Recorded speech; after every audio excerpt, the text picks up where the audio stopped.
Charlie Kirk's killer has allegedly confessed to his father, and his father, after speaking with some pastors in the area, turned his son in to law enforcement. We now know the identity of the killer. His name is Tyler Robinson.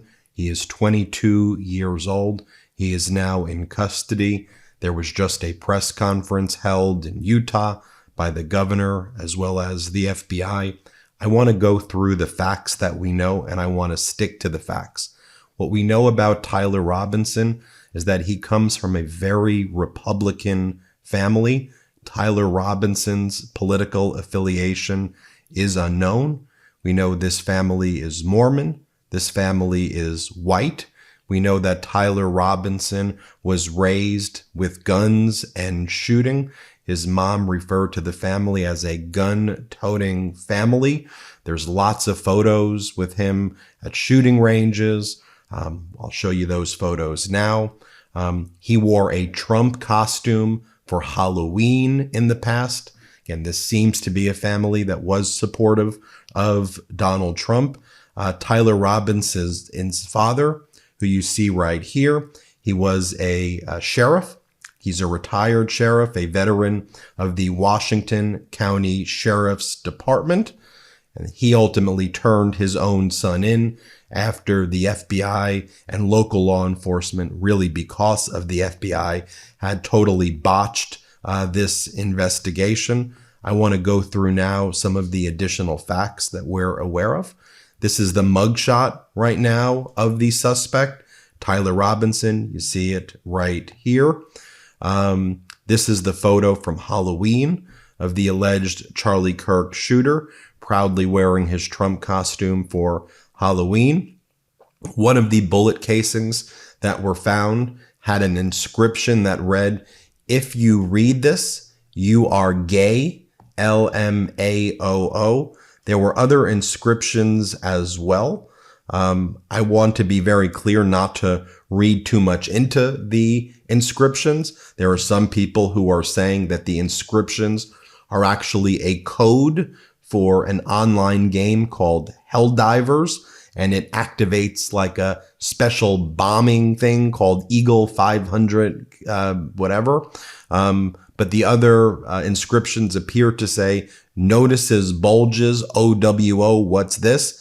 Hey, fascists, catch up arrow, right arrow, 3 down arrow," as like literally a code to activate a certain bomb in a game. Some suspect that, but I just want to let you know what they say. These do not appear to be what it was previously reported to say when the ATF released false information, or when the FBI released false information the other day. There's this photo right here of Tyler Robinson posted by his mother, Amber, on October 31, 2018. His mother writes, "Happy Halloween, handing out candy alone since these weirdos ditched me. Tyler is some guy from a meme. Austin is the crazy end of the world homeless guy. And Logan is a fancy skeleton. Hashtag my kids are weird. Happy Halloween, boys mom." You see that right there. The meme actually appears to be the Pepe Frog Groiper meme, which is a racist meme. But you can judge for yourself if that's the meme. But we put up the Pepe the Frog meme. It's associated with anti-Semitic slurs and behavior like that. Here's Tyler Robinson with the various weapons. These are photos that his mom was posting. "My son's a leather-working, gun-touting, cowboy-loving, brilliant kid." This was referring to her other son, Austin. But the mom posted photos like this about her son, Tyler, who you see here. Lots of photos of them taking family vacations together. As our editor-in-chief, Ron Filipkowski, writes, so let me get this straight. After days of Republicans blaming and vilifying Democrats and trans people for Kirk's murder, despite having no clue who the person was, we find out it's a white guy from a Republican family in Utah who loved guns. Yeah, that sounds about right. Then Kash Patel tries to brag like law enforcement figured this out. Law enforcement didn't figure this out. The guy confessed to his dad, and his dad turned his son in. Actually should have been a pretty easy case to solve, given that they lived in Utah. They had guns. Oh, by the way, Tyler Robinson got a scholarship. He attended only one semester before dropping out. Still unclear why he dropped out, but he actually went to that school. So given all the surveillance cameras, given that he went to the school, gun loving, if you ran the correct profile on who the shooter was versus trying to create a narrative to divide the country and saying it was a trans, whatever you were trying to say, you may have actually been able to do real law enforcement work. Here's Kash Patel trying to act like this is a testament to the dedication of good law enforcement. Here, play this clip. The arrest is a testament to the dedication of good law enforcement being great, and partnerships in law enforcement, which I've tried to highlight as my tenure as the director of the FBI.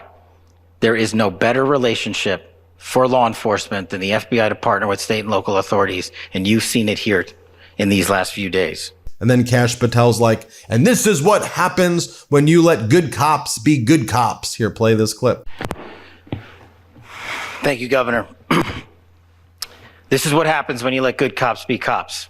You're trying to who's not letting good cops be good cops? You aren't, by imposing your ideology onto law enforcement investigations. The cops didn't do anything here to be in terms of finding the guy. You didn't do anything. The cops may have been able to find the guy if you didn't get in their way. Let me be clear about that.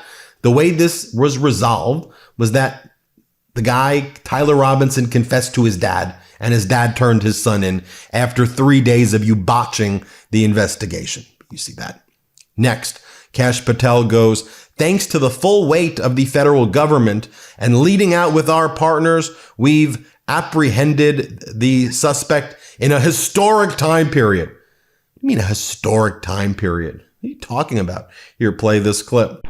In less than 36 hours, 33 to be precise, thanks to the full weight of the federal government and leading out with the partners here in the state of Utah and Governor Cox, the suspect was apprehended in a historic time period. And I want to highlight what Governor Cox said. This would not have been possible without you, the media, and you, the public. That's why we went so public, so fast, and we're so transparent, and we're committed to that transparency. And then, of course, Charlie Kirk's got to have his social media moment, which he botches as well. And he's like, to my friend Charlie Kirk, rest now, brother. I will see you in Valhalla. I will see you soon. Here, play this clip. Lastly, to my friend Charlie Kirk, rest now, brother. We have the watch, and I'll see you in Valhalla.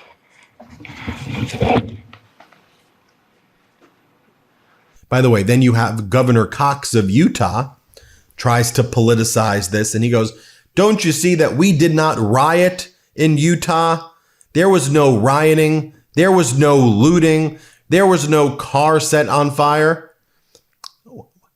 A white Mormon from a Republican family shot and killed Charlie Kirk, a guy who dressed up as Donald Trump for Halloween. What are you even talking about? Here, play this clip. But I want you to look at how Utahns reacted the last 2 nights. There was no rioting. There was no looting. There were no cars set on fire. There was no violence. There were vigils and prayers and people coming together to share the humanity. And that, ladies and gentlemen, I believe is the answer to this. We can return violence with violence. We can return hate with hate. And that's the problem with political violence, is it metastasizes, because we can always point the finger at the other side. And at some point, we have to find an off-ramp, or it's going to get much, much worse. But see, these are choices that we can make. History will dictate if this is a turning point for our country. But every single one of us gets to choose right now if this is a turning point for us. We get to make decisions. We have our agency. By the way, then Donald Trump was on Fox this morning, and he seemed to be ready to move on. He spread the lies and disinformation that he found was necessary in the Oval Office by blaming Democrats and leftists and the trans ideology and dividing the country during a critical moment. Sadly, that Oval Office speech may be all people see. People may not know the actual truth now. Fortunately, lots of people watch the MeidasTouch network, but then watch how nonchalant Trump is. I heard, the dad spoke with a group of ministers and they turned the kid in. Hey, want to talk about Chicago? I'm going to invade Chicago. You want to talk about Soros? I'm going to do a RICO against them. You want to talk about... This is what they do. You want to talk about Gavin Newscum?